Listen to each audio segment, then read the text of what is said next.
Olá pessoal, bem, dando sequência ao último vídeo, no último vídeo nós chegamos a ver a execução do nosso código utilizando força bruta, né, para tentar resolver o problema da mochila binária.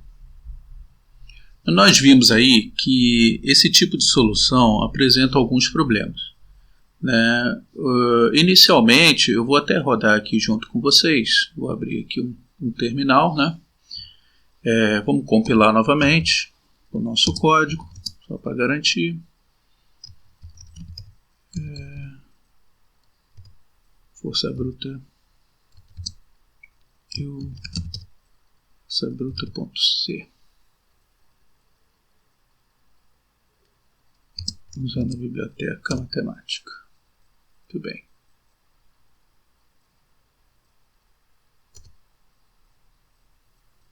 Ok, vamos executar o nosso código.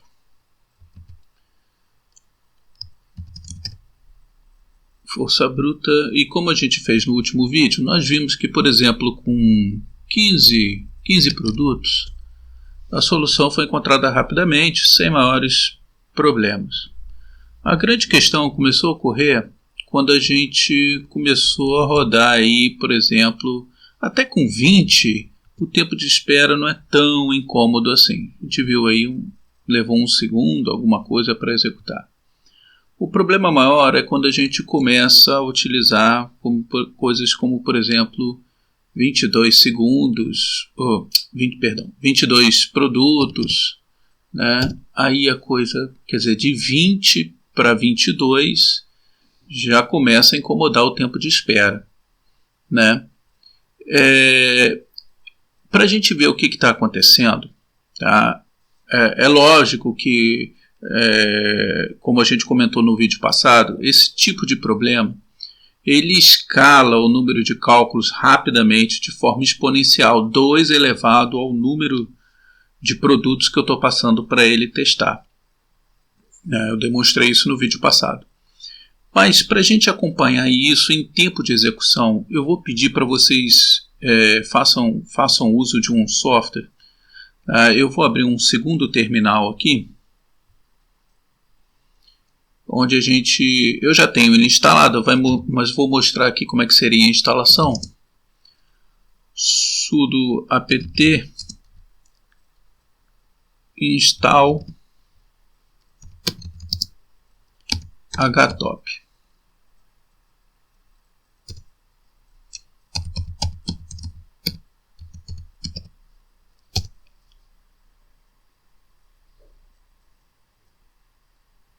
Beleza, já está instalado, está na última versão. Se não tivesse instalado, ele iria instalar para vocês. Esse htop ele é um software bem simples. Ele é uma variante de um software já conhecido em Linux para monitorar processos, chamado top.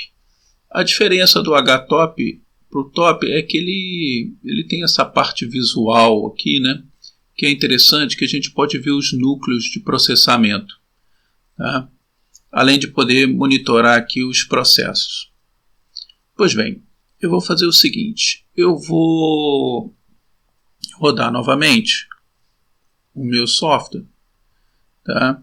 Só que ao invés de botar 22, eu vou botar 25. Tá? E além disso, eu vou colocar aqui eu vou chamar esse meu programa através de um outro programa, que é o Time. Esse programa nada mais vai fazer do que monitorar o tempo de execução dentro desse meu processo que eu estou disparando aqui, né, para efetuar os cálculos. Ok, então ele começou a rodar com força 25. Olha que interessante aqui no nosso htop aqui, ó. A gente pode ver que eu tenho 4 núcleos de execução, tá? E ele continua executando o meu programa aqui, porém apenas um núcleo está sendo utilizado em 100%. Tá? Então apenas 1/4 do meu processador está disponibilizado. Repara que ele fica alterando, né, de núcleo, isso é comum, tá? Porque está havendo um round robin, né, um escalonamento desses processos, tá? Então eventualmente ele pode trocar de núcleo, tá? Mas a gente pode perceber que apenas um núcleo está sendo utilizado, enquanto os outros núcleos estão disponíveis para o meu uso, né? Mas não estão sendo usados em sua totalidade para atender a minha solicitação. E eu continuo aguardando aqui, né, a resposta da minha solicitação com 25 produtos. Né? Até agora ainda não obtive a resposta, né, e continuo esperando a solução enquanto o meu processador está parado. Isso é típico de processos lineares. Acabou de terminar aqui, né? A gente já vai analisar aqui o resultado. Isso é típico de codificação tradicional que a gente costuma fazer. Em geral, isso não é um problema, porque os programas respondem em tempo razoável que a gente possa esperar. Né? Um segundo não é um tempo difícil de esperar, mas no caso de problemas grandes, como esse problema vai acabar se tornando, né? Você vê de 20 para 25, a coisa ficou muito longa, né? A gente teve que esperar aqui, ó, vamos acompanhar o resultado aqui. Está aqui o resultado do nosso programa, né, com 25 produtos, da mesma forma que a gente viu no vídeo passado. Né? Ele obteve aqui os produtos que pôde carregar na mochila, né? Então ele carregou aqui dois produtos apenas que eu estou enxergando aqui, né? Exato, 2 produtos, e obteve um valor, foi a melhor resposta, três produtos, e foi a melhor resposta, né, de todas as respostas que ele pôde testar aqui com esses 25 produtos. O valor total que ele obteve foi 21, né, valor de lucro, e o peso encheu a mochila, porque a gente botou aquela constante lá na programação, valor 10. Agora, olha que interessante, o tempo que nós tivemos que esperar foi de 1 minuto e 26 segundos. Né? Esse é o tempo real, o tempo de relógio. O tempo que ele passou processando, né, que a gente chama de tempo de uso alocado ao usuário, foi de 1 minuto e 26. E o tempo de tarefas do núcleo, que seria o gerenciamento de processos, gerenciamento de memória, né, isso ele perdeu aqui alguns décimos de segundos. Né? Então o grande tempo realmente foi no uso do processador para efetuar os cálculos. Porém, a gente pôde perceber que isso se traduziu em apenas uma subutilização do meu processador. Tá? Bom, eu preparei aqui um script, e aí entram, né, realmente as vantagens de se utilizar Linux. Né? Eu preparei aqui um script que ele vai fazer o seguinte para a gente. Ele vai rodar o nosso programa, esse nosso programa que, né, de força bruta, ele vai rodar esse programa várias vezes. Né? Como a gente previa lá no nosso código, a gente pode passar a quantidade de produto por parâmetro. Né? A gente preparou isso aqui na programação. Aqui, ó. Subir mais um pouco. Aqui. A gente recebe a quantidade de produto como um parâmetro, como um argumento que a gente pode passar ao nosso código, de forma externa ao programa. Pois bem, o que esse script vai fazer é chamar o nosso código várias vezes. Aqui eu tenho um laço de repetição no script, né? Várias vezes, em cada momento ele vai passar um valor diferente, tá? Começando de 10 até 100. É óbvio que vocês devem ajustar esse valor aqui. 100 é muita coisa, né? Porque nem 20, 25 a gente já teve que esperar aí um tempo grande demais, né? Então eu vou colocar ele aqui até 27. deixar até 25 mesmo. Tá? Então vamos ver o que vai acontecer. Ele vai rodar apenas aqui de 10 produtos a 25 produtos. Tá? Em cada um ele vai exibir na tela, né, qual é a quantidade de produtos que ele está passando para a gente. E ele vai chamar aquele time que a gente já conhece. Tá? Porém, eu vou jogar, ao invés da saída sair no dispositivo da tela, o output, eu vou jogar isso para um arquivo chamado saída.dat. Tá? E eu vou apenas monitorar o tempo. Isso aqui é um parâmetro, tá? Depois vocês podem olhar o manual do time. Aqui eu estou formatando a saída dele para que a gente tenha apenas a interação, né? Qual é a quantidade de produtos que está sendo analisada nesse momento e qual foi o tempo real em segundos. Tá? É exatamente isso que esse parâmetro aqui dessa string está fazendo. Então, nesse arquivo saída.dat, a gente vai ter a interação, um tab e a saída expressa apenas em segundos. E ele vai executar isso, né, o nosso programa, e com a quantidade de produtos. Bom, como a resposta em si não é interessante para a gente não está atrás da melhor solução da mochila, não é isso que a gente quer. A gente quer botar o computador para trabalhar e ver o tempo que ele leva, né? Eu vou tirar esses outputs aqui, eu vou voltar os comentários aqui para que a gente não tenha esse debug na tela, né? Para cada execução não fique aparecendo esse printf a todo momento na tela. Então eu vou comentar aqui. Beleza? Então agora a gente não vai ter output nenhum, ele vai continuar efetuando os cálculos, né? Simplesmente aquelas respostas que a gente via na tela, elas não vão mais acontecer, né? Deixa eu salvar o meu script aqui e deixa eu salvar o meu código em si. Tá? Beleza. Vamos recompilar o meu problema.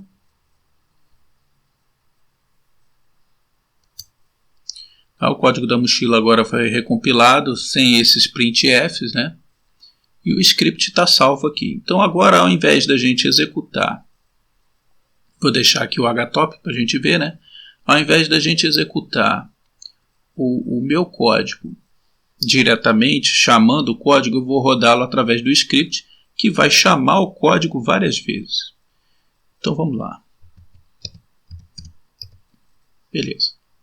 Quando eu rodar isso aqui, ele vai começar a executar o meu código naquele laço de repetição dentro do script, né? Vamos ver como é que fica isso. Ok. Então a gente está vendo aqui as várias interações, algumas vão ocorrendo rapidamente, 10, 11, 12 passou rapidamente, mas na interação 22 a gente já começa a ter alguns problemas, 23, e aqui a gente pode ver que tem uma troca de núcleo aqui, aqui a gente pode ver a subutilização do meu processador. Apenas um núcleo está sendo estressado, enquanto os outros continuam disponíveis aqui para uso, né? E eu esperando aqui a solução para 23, 24.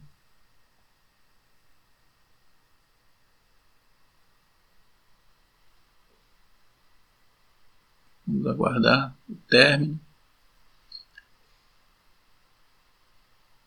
Ainda continuo subutilizado. É lógico que a gente tem ainda um uso um pouco maior do meu processador, porque eu estou gravando o vídeo também utilizando a mesma máquina, né? E como essa máquina ela não é um computador exatamente forte, né? A gente vai ver aí de vez em quando o processador ocupado, mas aí é com tarefas de gravar vídeo, renderizar, né? Esse tipo de tarefa.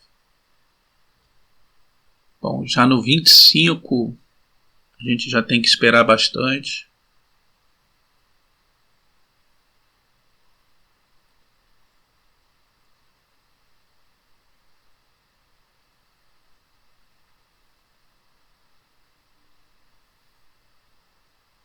Eu acho que eu nem vou esperar até o 27 não, senão nós vamos perder muito tempo.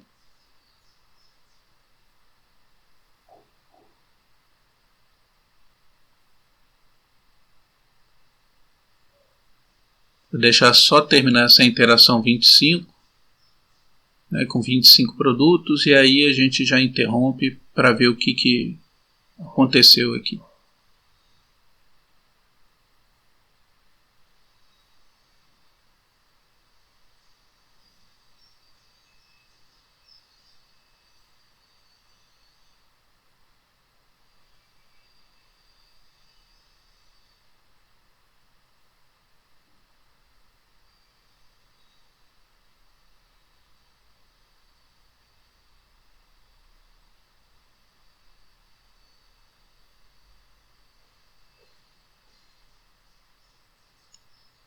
Beleza, deu tempo de esperar. Sim. Então tá, ele terminou, né, as 25 interações. Eu tinha posto até 27, não, né? Não, tinha posto até 25 mesmo. Aqui no script até 25. Então ele rodou essas interações para mim, né, e gerou um arquivo que está aqui, que é o saída.dat. Tá? Eu vou abrir esse arquivo para a gente ver o que ele gerou. Então tá lá, ó, o número de interações e o tempo gasto em tempo real de espera em segundos. 10 não esperamos nada, 11 nada, 12 alguma coisa. Aqui também décimos de segundo, décimos de segundo, décimos de segundo. Aqui nós já começamos a ter com 21 segundo e 83 e a coisa começou a subir rapidamente, né? 4 segundos, 8, então a gente pode ver que ele vai mais do que dobrando, né, a cada passo, né, de 19 para 41, de 41 para 89, né, tá dobrando e mais um pouquinho, né, como esperado, 2 elevado ao número de produtos. Tá? A gente vai fazer agora uma análise desses dados.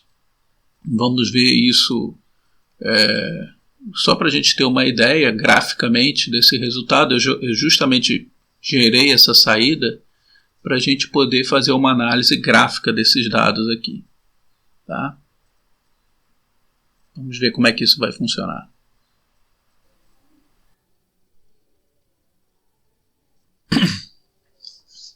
Bem, pessoal, então como nós vimos aqui, fizemos a instalação, né, do GNU-Plot.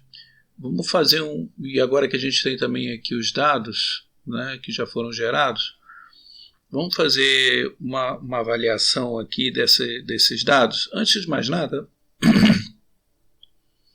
vou mostrar para vocês aqui o GNU-Plot.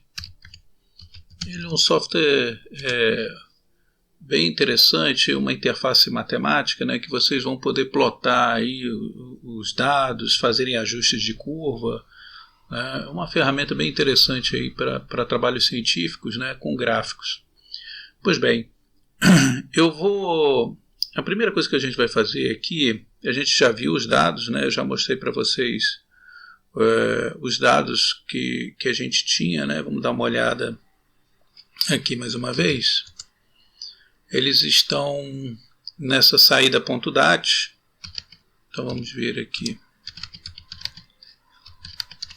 Como eu falei para vocês, a gente tem duas colunas, né? A coluna mais à esquerda aqui mostra exatamente os números de produtos que nós colocamos, né, para cada interação. E eles vão aumentando de 1 em 1, conforme o script que a gente preparou anteriormente, né? E aqui a gente tem o tempo em segundos que isso foi executado. É lógico que a gente tem poucos dados aqui, mas já só para a gente ter uma ideia de como isso ia ficar ao longo do tempo, né? Então aqui com o GNU-Plot eu vou solicitar ele para que faça uma plotagem desses dados aqui, que é o saída.dat. Deixa eu entrar no diretório, deixa eu sair rapidamente aqui, entrar no diretório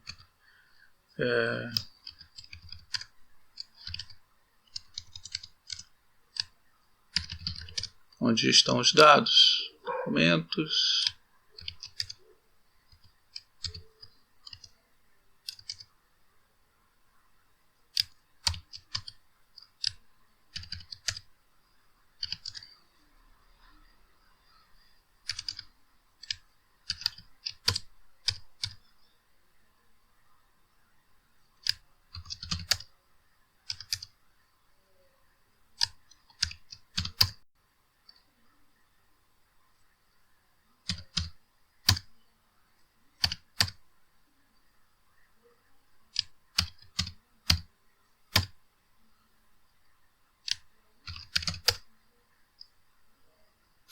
beleza, agora eu estou dentro aqui onde estão os dados também, né? Vamos dar uma analisada neles aqui, usando o GNU-Plot novamente. Ok. Vamos plotar esses dados. Vamos usar então essas duas colunas, a primeira coluna como eixo dos x, né? E a segunda coluna vai ser o eixo dos y. A gente vai ver o resultado aqui. Tá, então está bem apagado aqui, né? Deixa eu replotar isso aqui. Vamos usar... Deixa eu chegar esse gráfico para cá que vai ficar mais visível para a gente.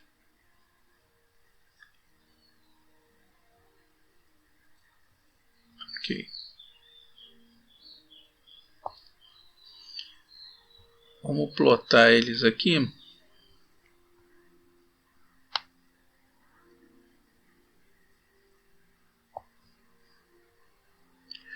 Vamos plotar eles com um ponto mais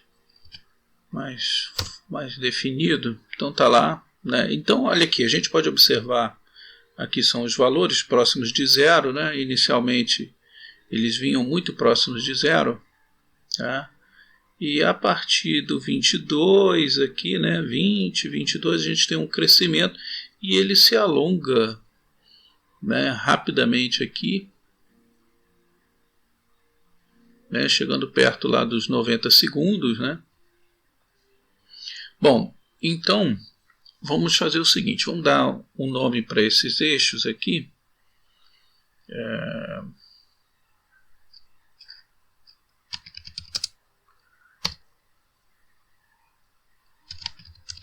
O eixo X nós vamos chamar de quantidade de produtos.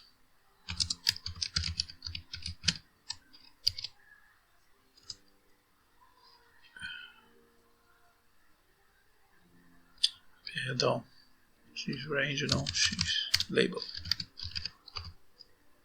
Quantidade de produtos, vamos setar o eixo dos Y aqui como sendo tempo em segundos.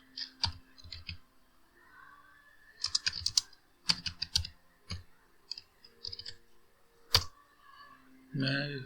Replotar ele aqui, a gente vai rever. Então está aqui os tempos em segundos e a quantidade de produtos.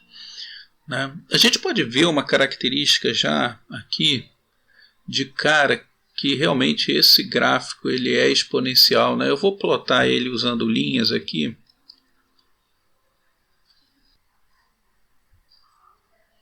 Então vamos plotar esse gráfico aqui usando linhas e pontos, né, para ficar bem evidente aqui a questão exponencial dessa curva, né? Tá bem claro aqui esse crescimento exponencial. Na verdade, eu vou até aproveitar e vou fazer um ajuste. Deixa eu fazer uma correção aqui para a gente fazer esse ajuste. Eu vou determinar primeiro o erro que eu vou aceitar. Vou botar um erro bem pequeno.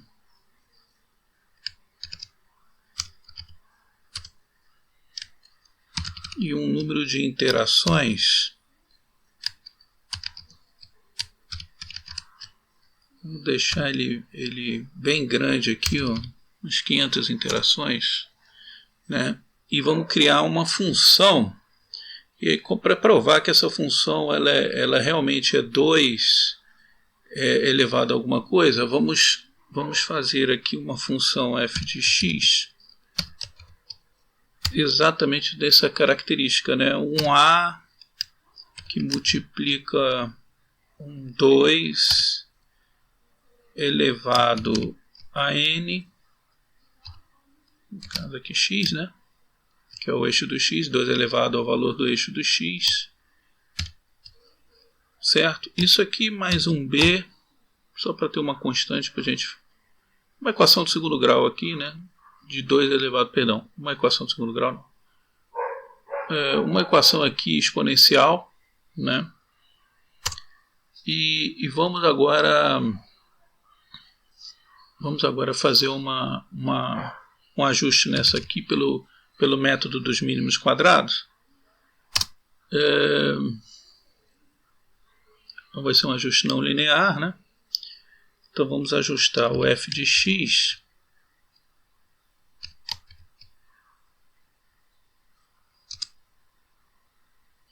usando a nossa saída ponto data.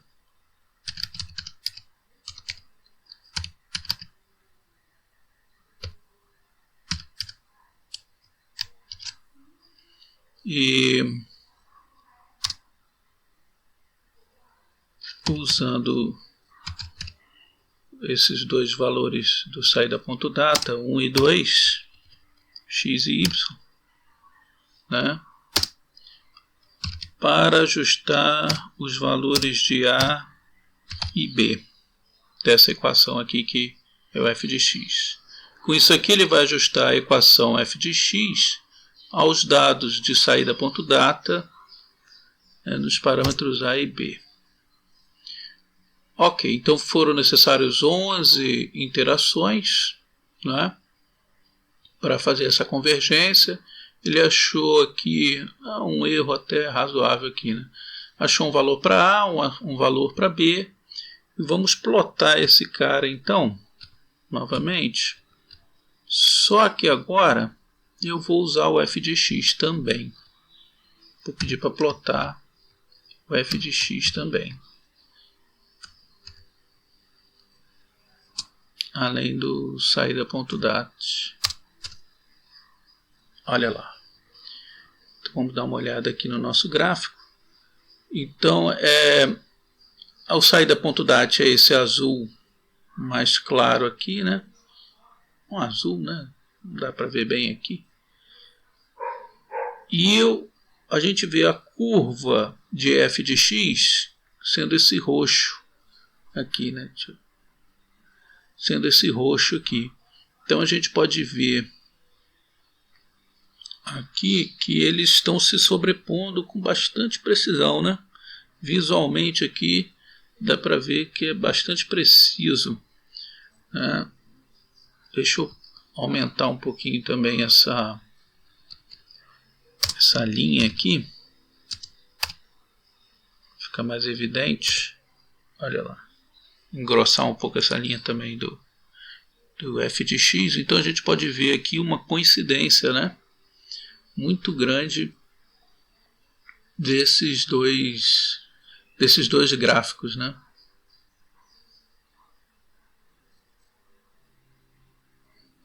Certo? Vamos dar um título para eles. Vou dar um título para esse gráfico aqui.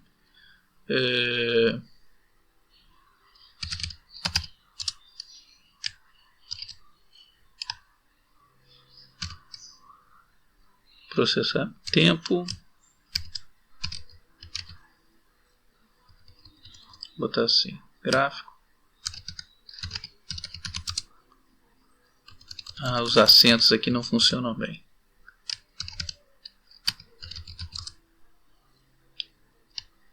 De quantidade de produtos, não, de tempo.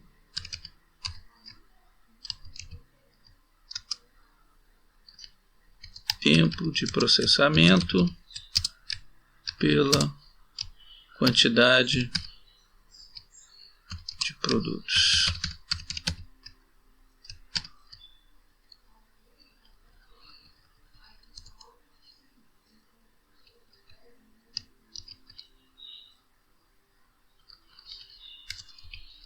Para ficar bonitinho, plotar novamente. Então tá lá, né? Então nós temos aqui o nosso gráfico já plotado, ok? É interessante então a gente ver aí exatamente essa sobreposição, né? O meu computador, a gente começa a entender por que ele começa a demorar demais para processar os dados, porque realmente, como esperado, esse tipo de solução que eu implementei, ele é da ordem exponencial, né?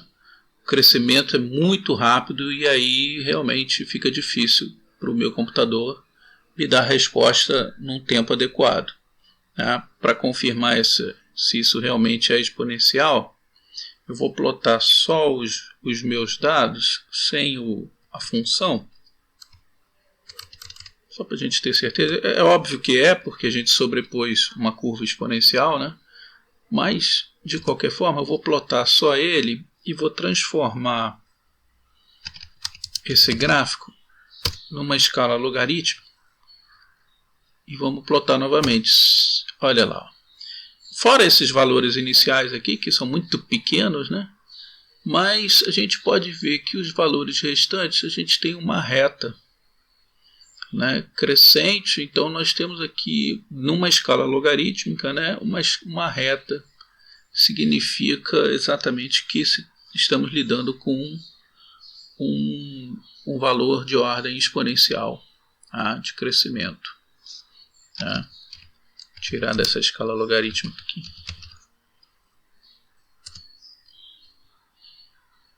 Opa, desculpa.